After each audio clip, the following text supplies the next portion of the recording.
On the first day of strikes against Formosa, Admiral Halsey's carrier aircraft flew nearly 1,400 sorties against the island's 26 airfields. They also hit shipping. Japanese fighters were ready and rose to meet the attackers, but their pilots were poorly trained and hopelessly inexperienced. The defenders were clawed out of the sky, and the Americans caused severe damage to airfields, hangars, and headquarters.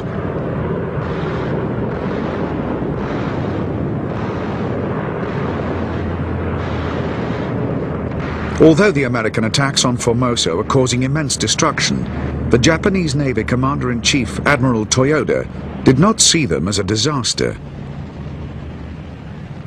Instead, the Admiral believed that here was the opportunity he had been waiting for.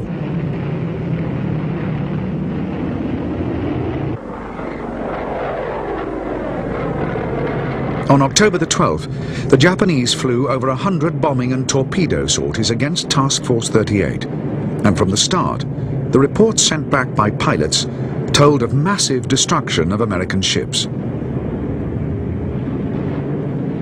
The question for Admiral Toyoda was, should he now throw in everything he had to finish off the Americans once and for all?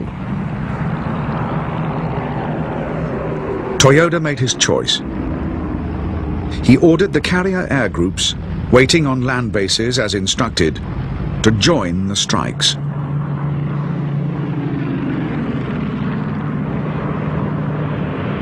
The reports which came back from the latest waves of attacking pilots caused rapturous celebrations throughout Japan.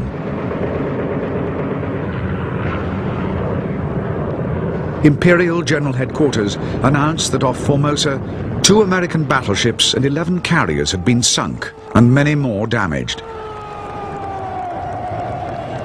In fact, as reconnaissance soon showed, the Japanese pilots had wildly overestimated their success.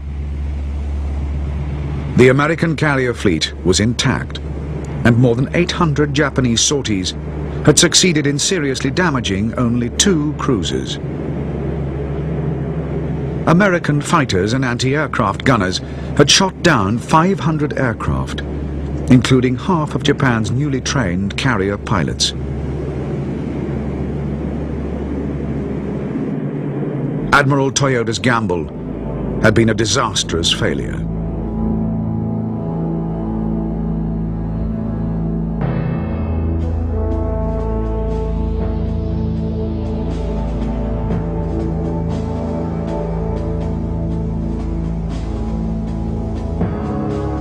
On October the 17th, leading ships of the American invasion armada were spotted by Japanese coast watchers approaching Leyte Gulf. Soon after, the Americans were reported to have landed on an outlying island. The Japanese Second Fleet had already been alerted, and now it was ordered to sail for Brunei to refuel en route for the Philippines.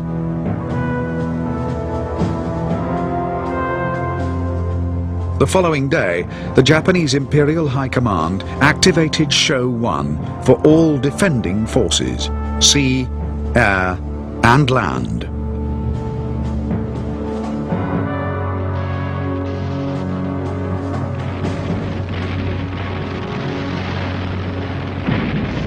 By now, the first American shells were falling on the beaches at Leyte.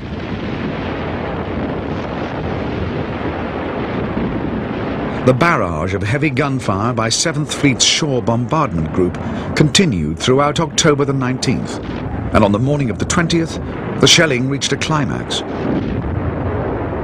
On 2 beaches, 13 miles apart, hundreds of landing craft surged towards the shore.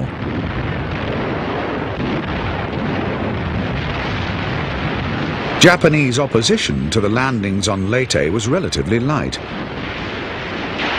For the moment, the strategy was to fight only delaying actions. By the afternoon, the Americans had secured the beachheads, and General MacArthur, alongside President Osmeña of the Philippines, was wading ashore, fulfilling his promise that one day he would return. What neither MacArthur nor any of his commanders knew was that the Japanese planned to smash their invasion fleet at its anchorage in Leyte Gulf in 5 days' time.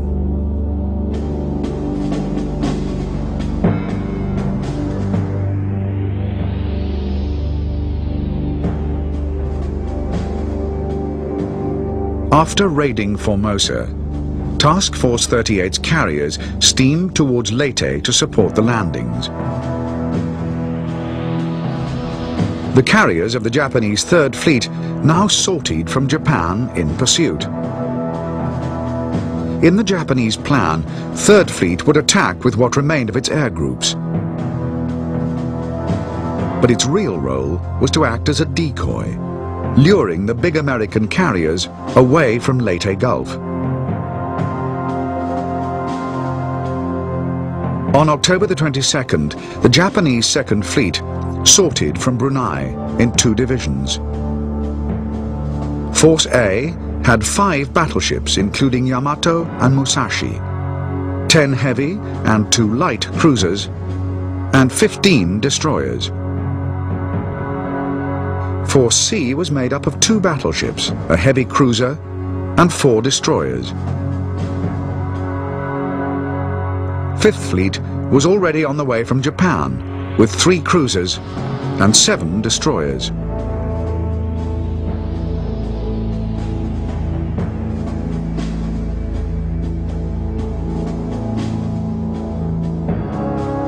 Force A would sail north of Palawan, through the Sibuyan Sea, and on through the San Bernardino Strait, heading for Leyte Gulf from the northeast.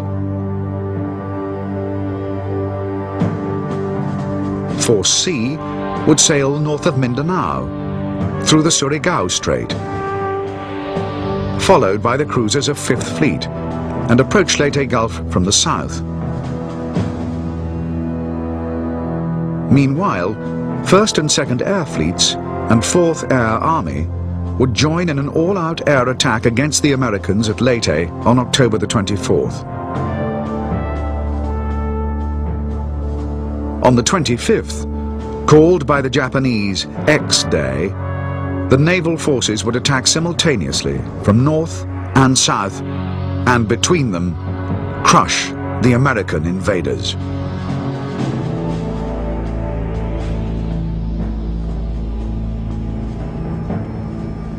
American naval intelligence had quickly discovered that the Japanese Second Fleet had left its anchorage off Singapore, but since then had no information about its movements.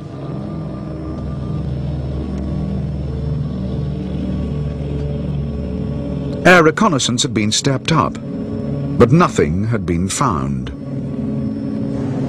It was 2 submarines, Dace and Data, that finally succeeded in locating the Japanese battleship force. Not only did they send a full report to 7th Fleet, but with torpedo attacks they sank 2 heavy cruisers and crippled another. Admiral Kurita's flagship was one of the victims, and the Japanese fleet commander had to be plucked from the water by a destroyer.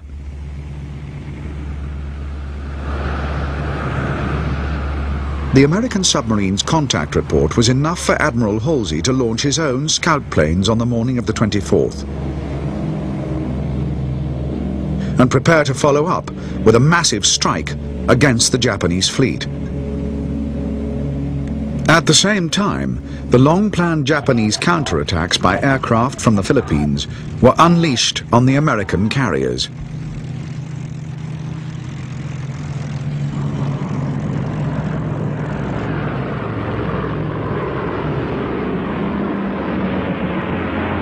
Of almost 200 aircraft launched by the Japanese in raids of over 50 at a time, only a handful broke through.